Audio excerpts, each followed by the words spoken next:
Talking about combating inflation by increasing government spending is like combating a fire with more fire. It makes absolutely no sense. If the objective is to reduce inflation, three things have to happen. First, the quantity of money in the economy has to be reduced, and the quantity of money is set by the central bank by massively repurchasing assets. Additionally, rates have to go up. Second, and more importantly, what government has to do is to reduce government spending, because on the way in, when central banks inject masses of liquidity and lower rates, inflation has been generated by putting all that liquidity to government spending in current spending that has no real economic return. What happens then is that it creates artificial demand. So what you don't do is to reduce the impact of artificial demand created by newly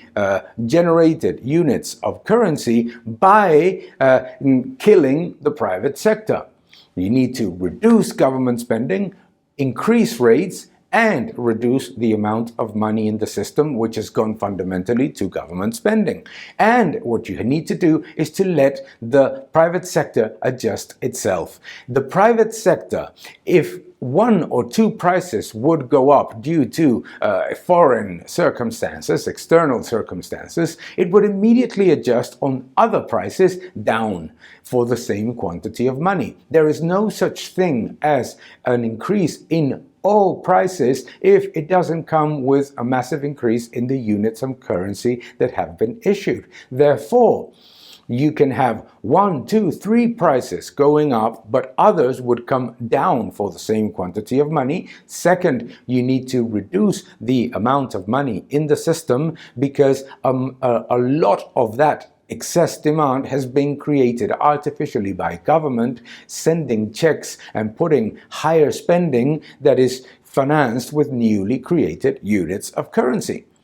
Inflation is easy to contain, but not if you decide to destroy the private sector, because what you do then is to increase the size of government on the way in, increase the size of government on the way out, and more importantly, you create a crisis by sending the private sector into a depression.